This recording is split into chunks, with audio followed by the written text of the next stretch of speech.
Yeah, Magic Mason has not had to suffer through much of the loser's bracket, but he's now down there, and it looks like Rockhaven has a chance to upset our former Toronto regional champion from the last season. He's got a shot at beating this trainer and getting into the grand finals, but we'll see if he can make the most out of this opportunity. Shadow Whiscash and Shadow Gligar. We talk about the Shadow Gligar from Magic Mason being a tremendous safe switch. You said yesterday, Phoebe, chat clipped it, there's evidence. Magic Mason is the best Shadow Gligar player in the world. Can Rockhaven stand toe-to-toe with him?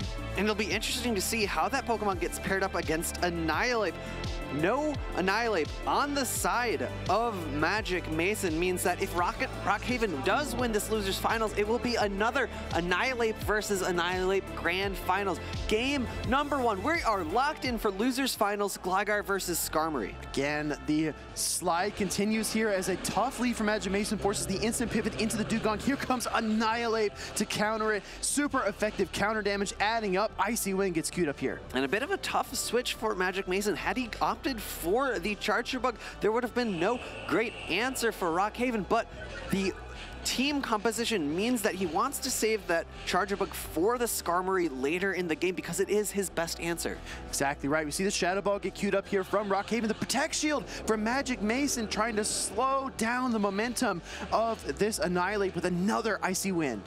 Icy Wind coming through is going to threaten a shield from Rockhaven, but we see no shield coming up, but last second decision going to block that Icy Wind attack is going to drop, and will a counter down be possible, or are the Ice Shards doing too much pressure? Ice Shards adding up. It looks like Annihilape has to pull the trigger on the Ice Punch against a very, very low HP Dugong in order to get the knockout and maintain control of switch advantage. Rockhaven's Annihilape did the job, but it cost so much. And not able to reach another Ice Punch. Gligar getting the farm down, going for the immediate swap into that Charge Bug. One shield on each side, and Lickitung is looking like it will be able to really shore up that matchup, try to get the Charge Bug off the field. Rockhaven Skarmory did absorb the Volt Switch, but I don't think it's that impactful because that's such a commanding matchup against the Shadow Gligar. But right now, we've got the Charge Bug on the field versus the Lickitung, like you pointed out, Phoebe. This is a very slow-moving matchup. It's a very control-oriented matchup. You need to time your body slams as a Lickitung trainer. For Magic Mason, he's just going to try to put as much damage on the field as he possibly can. And that matchup between Gligar and Skarmory is really interesting because the Steel subtyping usually loses to those ground types, but flying double resisting that ground type damage really makes that matchup so strong for Skarmory. Charge Bug closing in on the next X Scissor. Rockhaven trying to cut that off with a body slam. Does pull away the Protect Shield from Magic Mason. Wants to get off that energy, right? Doesn't want this to go to waste. So he farms up another Volt Switch and throws the X Scissor. This is a little bit tricky, right? Because you have Skarmory, but these Steel Wings are resisted and those Volt Switches add up. Rockhaven wants to keep this Protect Shield advantage, and he does, but it's going to cost him. It's going to cost him the shield later on. Actually, Magic Mason bait. Opting for the X Scissor. I'm curious, though, if this will even allow him to get to another charge attack here. Rockhaven needs to throw a charge attack if he wants to KO, but the switch from Magic Mason into the Shadow Gligar. He's hoping that Rockhaven is going to lose track of the energy on the Charge Bug, allow him that finishing discharge. But he's got to throw those digs, like you were mentioning, Phoebe. Single resisted, not that much damage, but you have to try anything and everything to win this game. And it is the Shadow variant of Gligar, so it's going to be just doing a little bit more damage. First Sky Attack coming through. Rockhaven going to have to really pay attention to his timing here. Make sure that he can get enough energy so that he can throw a charge attack into that Charger Bug later. But look at the pressure, right? Another dig, charge attack priority tie. Rockhaven makes a rare mistake, and this dig will come through. This is going to deal a lot of damage to Skarmory, and it might just be enough to get the knockout. And it's a really tough spot. I think Magic Mason might have only been one Volt Switch away from another X Scissor, and although it was an X Scissor bait earlier in the matchup, with the additional damage that had been accrued onto that Skarmory, it might not have been a bait in the end game. Pressure. It's all about pressure. Applying pressure everywhere with your Pokemon that's in the back that's just one Volt Switch away, or the Gligar you have on the field. We thought when we saw the lead situation that Magic Mason was behind, but he just fabricated a win condition here against a very, very tough lineup. it's not really a fabrication if it leads to a very real win condition in the end of the game. This single resisted dig going into the Skarmory, taking the victory in game number 1. Yeah, we talk about stumbles, we talk about falls. A slight mistake there for Rockhaven. Maybe he feels like he should get that game back, but there are no take-backs in the championship series. He needs to continue to fight through this series. Magic Mason already honed in, locked in. I think he's kind of regaining his composure. You say no take-backsies, but I think Rockhaven is going to be trying to take backsies a win in this next game, trying to rearrange his Pokemon alignment and get a victory here to keep things even in the losers finals. If you've been following in the championship series, you're probably well acquainted with Magic Mason, right? Setting the meta for the following championship series where Yakovovich won. But looking at Rockhaven, he actually top cut the same tournament as Yuzuku back in Peoria last season, and he did it with Carbink.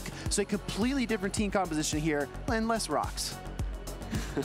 Gotcha. and it's all rocks for Carbink because it's so hard to run that Pokemon in the meta.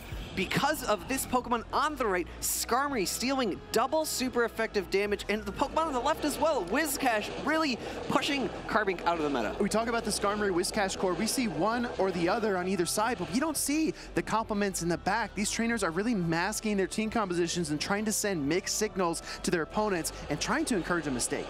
And really switching his team composition up. Magic Mason bringing the Dugong here to try to maybe catch a Gligar in the back from Rockhaven, but no Gligar. We see the Annihilape once again, and as we saw in the first game, it's not a super one-dimensional matchup. Annihilape has the lack of bulk, Dugong has the bulk, able to get those attack drops and kind of fight back in a poor typing matchup. You know me, Phoebe, I like to simplify things so they don't get too complicated. In my mind, Annihilape with Protect Shield advantage is an absolute force in the meta, right? I think that's what Rockhaven's trying to get, landing the Brave Bird into the Whiscash, but the Mud Shots aren't enough, and neither are the Steel Wings, so the overcharge by Magic Mason might pay dividends as he throws the Mud Bomb. Mud Bomb coming through, leaving a Mud Bomb behind as well in terms of energy remaining for Magic Mason's Whiscash.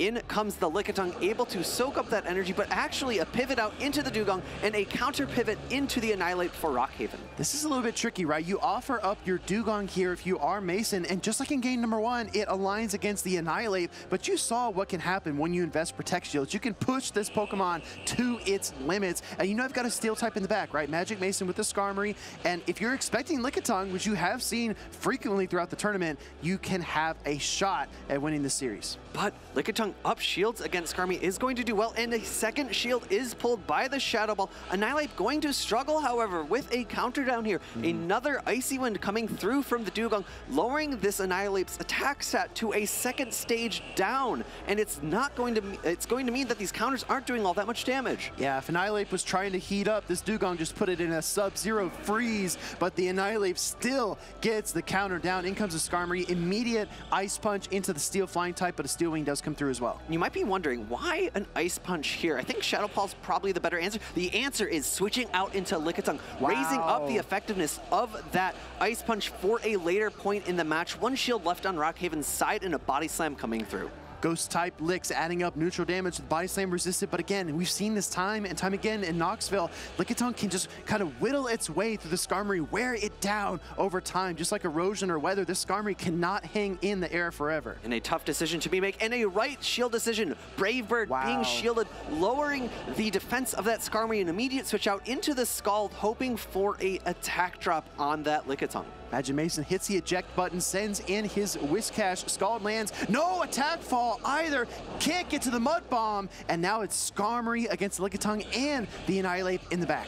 Whiscash, without access to Parting Shot, did not leave that Lickitung with an attack drop. Body Slam coming through. There's still an Ice Punch on the Annihilape. Rockhaven in a bad position in terms of typing normal type damage into a Steel type, able to still secure victory in game number 2 and even up 1-1. Lickitung Body Slam connects, but the licks are the tail of the tail. Here comes Lickitung licking down the Skarmory and snuffing out any chance that Magic Mason had to win game number 2. And you see Lickitung's tail kind of wagging back and forth, agreeing with you in terms of the tail it had.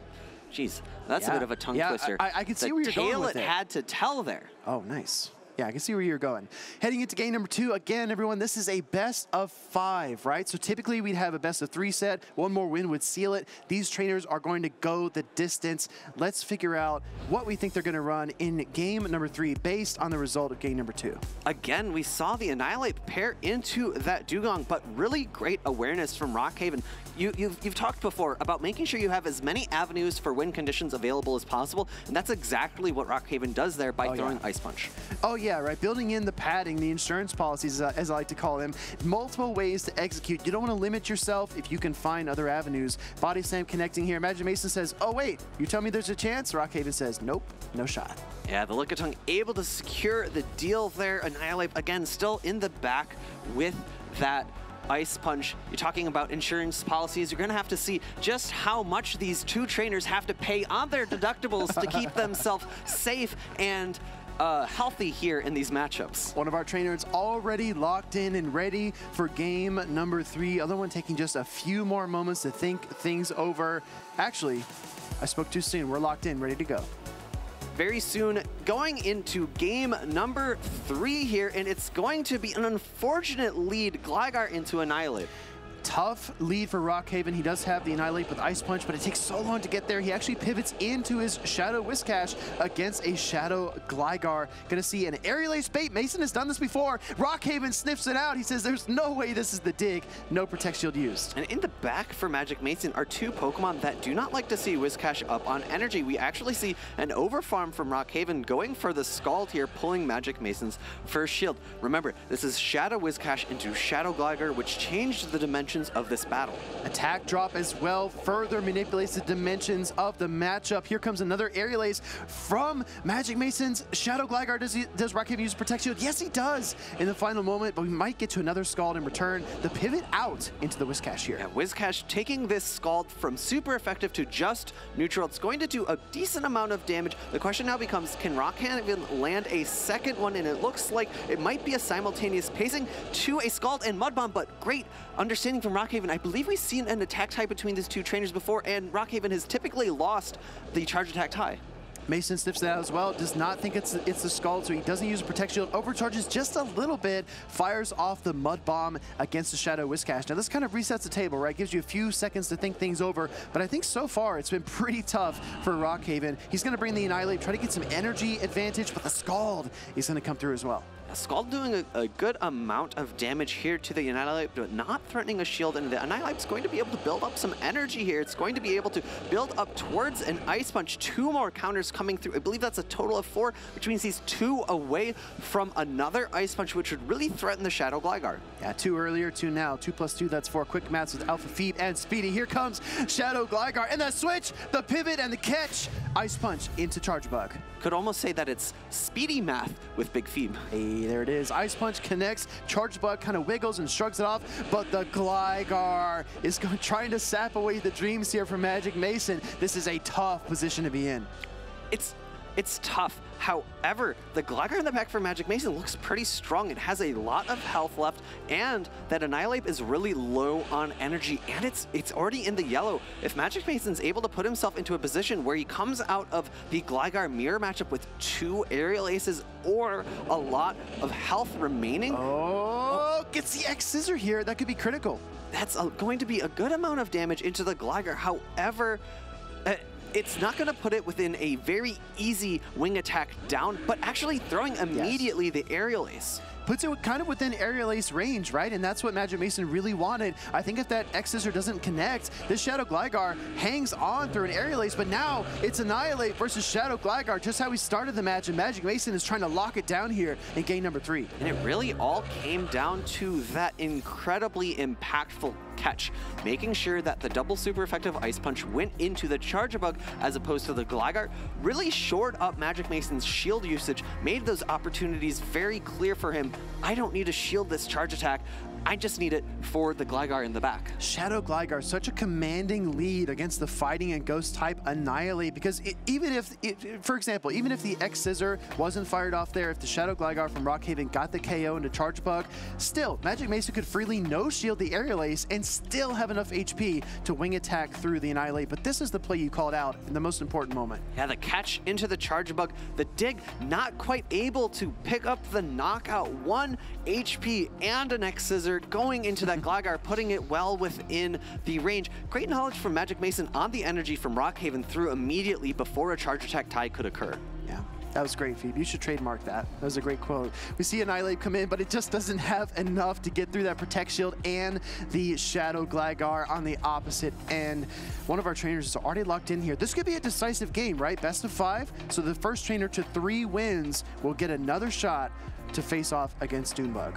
Yeah, so Rockhaven's now up against the wall thinking, what can I do to better handle that Shadow Gligar? It's been so instrumental to Magic Mason's run so far. No ice types available for Rockhaven, so needs to work a way around with his more neutral matchups, potentially bringing in Umbreon or maybe even Skarmory again. As we had seen earlier, Skarmory does quite well into Shadow Gligar. That's the thing too, right? A lot of trainers have kind of short memory, and if you see the Shadow Gligar in the lead for Magic Mason in game number 3, and you think, okay, well, he's probably going to bring it again, I shouldn't bring my Annihilate, that opens up a brand new avenue for Magic Mason to run a team that's weak to Annihilate. Maybe Lickitung Dugong make an appearance and you have no answer. So for Rockhaven, he has to kind of push against the tide here and figure out how he can still counter the opponent's team while maintaining a cohesive unit of 3 Pokemon. And I think Magic Mason has a little bit of an easier time team construction here, because what is going to be the best pairing with Shadow Gligar? The answer to me is obvious. It has to be that Charger Bug covering both Umbreon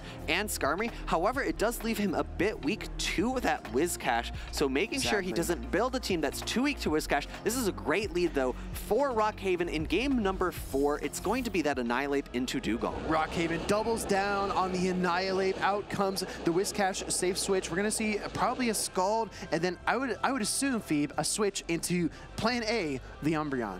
Gotta stick with that steady choice. Umbreon coming in, able to handle any charge attack that this Whiscash is able to throw out. Whiscash will probably have to throw at least 3 Scalds to get a knockout here against the Dark-type Pokemon, because the first one just kind of rinses off of its shoulders. Attack drops, but that's fine because that's kind of what Rockhaven planned for, right? He knows the Annihilate is an important Pokemon to preserve HP and attack-wise. So sending an Umbreon to kind of clean up the rest of the team, I mean, it's ideal.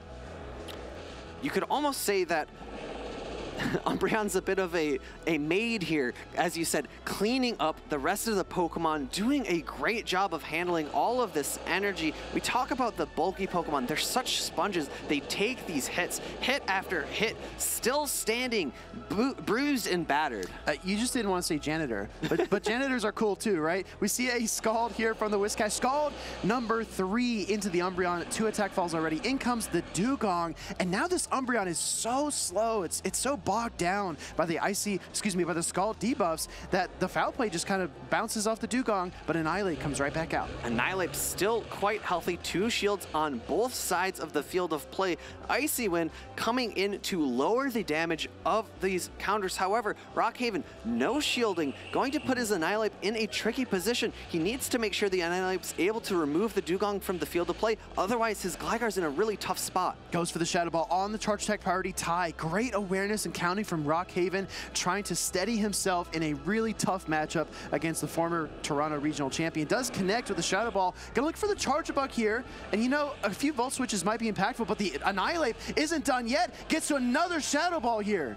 Just neutral damage coming in from those Volt Switches. Shadow Ball going to threaten really hard-hitting neutral damage, but Gligar in the back in a really strong position, able to take resisted damage from these X-Scissors, resisted damage from discharges as well, so X-Scissor is definitely the play to go. I mean, on our screen, right, we see a Shadow Gligar and 2 Protect Shields, but to Magic Mason, it might as well be a mountain, right? This is going to be incredibly difficult to overcome because it's really down to the Charge Bug and what little HP he has left on the Shadow Whiscash. 2 X-Scissors start to make a dent, but look at these Volt Switches barely even touching the Gligar. Honestly, a bit of a betrayal from Magic Mason's favorite Pokemon to run at this event of Shadow Gligar. Umbreon coming back in, doing the janitorial duties, getting a last shield, sweeping that shield into the bin, saying, Rockhaven, I have opened up this avenue for you for Shadow Gligar to sweep. Whiscash barely hanging on, takes that wing attack there. All Rockhaven has to do is press the shield button, and he does exactly that as he is able to tie up this series. The wing attack down to the Whiscash, and then the Charge Bug is all that's left. 2 digs loaded, ready to bury this Charge Bug into the ground and say, I have fought back, I have clawed, I have wing attacked my way back into this game number 4 and taken victory. Yeah, Rockhaven trying to take this series with his pinchers here. Does land a second dig into the Charge Bug. Magic Mason has now been forced into a game number 5. The Rockhaven says, yeah, that was pretty sweet. I can't get the image out of my head. You said the pinchers of the Gligar. I'm just envisioning Gligar now, a old grandma pinching the cheeks of a Charge Bug. I'm not sure that's what I imagined, but I do think Shadow Gligar has a firm grip on the meta, a vice grip, if I may. That being said, we're heading into game number 5 here, Fee, but these moments are so critical. I think Rockhaven's commitment to the Annihilate is really what put him ahead in the early goings of this matchup. And commitment to landing the Shadow Ball, pulling that shield from the Charge Bug. Umbreon coming back in, stripping away the last shield, and not fainting to those that first mud shot, so getting additional snarl damage to allow for 1 wing attack to faint the Whiscash there. Yeah, just pressure across the board, right? We see the second dig connect into the Charge Bug. That's definitely an easy knockout for the ground and flying type. Decisive game number 5 though, all tied up. Basically, you know, just one match to determine who is eliminated in Knoxville. There's a lot riding on this game. It's win or go home for both trainers here. It's going to be Dewgong for Magic Mason and Lickitung for Rockhaven. We've got a Charge Bug and Whiscash backline for Magic Mason. Meanwhile, Rockhaven with Annihilate and the Whiscash of his own, albeit the Shadow variant. Dewgong's going to go for a icy win here against Lickitung, try to slow this matchup down, but already the gears are turning. What's in the back? How can I best adjust to this matchup? Because Lickitung is being slowed down here, I expect to see a Power Whip, maybe building up a little bit more energy, and then eventually rotating out for Rockhaven. The question is, does he rotate into Annihilate or Whiscash? Either Pokemon with a bit of an energy advantage, with a little bit of momentum, can put a lot of pressure on Magic Mason. I feel like Rockhaven plays the momentum angle with Annihilate time and time again, right? He might just aim for a Protect Shield advantage, come in and farm down the Dewgong, and just try to unleash that energy on the back line. We'll have to see, though. In comes the next Charge Attack, trying to catch the Power Whip into a Whiscash. Full send. No shielded. Here it comes, full sending the Power Whip, double super effective versus the Whiscash, but the double Icy Wind debuff allows the Water Ground type to hang on. In comes the Counter Swap, Annihilate, trying to gather some energy to deploy onto the rest of the back line. How many times can you say that you've seen a Whiscash thrown in to catch a grass type charge attack? Scald coming through, specifically not getting the debuff there, and great timing from Rockhaven, throwing the Ice Punch at the same time as Magic Mason reached a Mud Bomb. Forcing the charge attack priority tie, wanting to cut off additional charge attack damage from the Whiscash. In comes the Charge Bug. Magic Mason's commitment to the electric and bug type is just extraordinary after it's been hammered by Gligar in the past 2 games. It still comes in decisive game number 5 for him. And a tricky move here from Rockhaven, going straight Shadow Ball that previous game, now throwing Ice Punch, trying to reach another Ice Punch, but I think the next Full Switch will be enough to knock out. 2 Protect Shields remain for Rockhaven. Charge Bug about 80% HP. We got a Dewgong that's weak in the back, but it's got so much energy. In comes the Shadow Whiscash, and remember, Rockhaven still has 2 Protect Shields. X-Scissor coming in, Whiscash going to opt for no shielding. It does a lot of good neutral damage, and immediately going for a second X-Scissor here. Rockhaven saying, I can't let my Whiscash take too much damage. Ice Shard from Dewgong going to be too threatening. Here comes Dewgong switching into the Whiscash matchup. We see the Icy Wind get queued up here, and no throw by Rockhaven. He's going to go ahead and Protect Shield this one up. This is his last Protect Shield of the match, if I'm not mistaken. That means that Lickitung is in the back. He can clear, excuse me, 1 more Protect Shield remaining. He can clear the debuff if he chooses to switch, but he gathers enough for the Mud Bomb and throws that first. Going I believe, over 100 energy, wasting a little bit. However, still maximizing the energy coming out of this Mud Bomb. The question becomes, does he throws a Scald. Does Magic Mason expect a Scald? No, but it makes sense. It's debuffed. Yeah, it's debuffed, right? You're going to take the least impactful attack because you know the fast attacks aren't that much of a factor. But this Pokemon is so easy to catch on. And look at Rockhaven throwing another Mud Bomb into the Charjabug. Are we going to see the Swamp Feed? I feel like Rockhaven has an opportunity to just stay in this matchup, force energy, but actually goes for a catch. But I believe double X Scissor is on the side for Magic Mason. He's got the double. Let's see what Magic Mason decides to do. X Scissor connects into Lickitung. Shadow Whiscash comes out. Second X Scissor gets queued up. This is the Shadow variant. Is this enough? It's neutral damage here. It's Shadow Whiscash. I think it's going to be enough. Almost enough to pick up the knockout. Two Mudshots go through, and the X Scissor knocks out the Whiscash. Wow. Prepare for trouble and make it double. Magic Mason with a double X Scissor is able to clutch up the series in a decisive game number 5 against Rockhaven.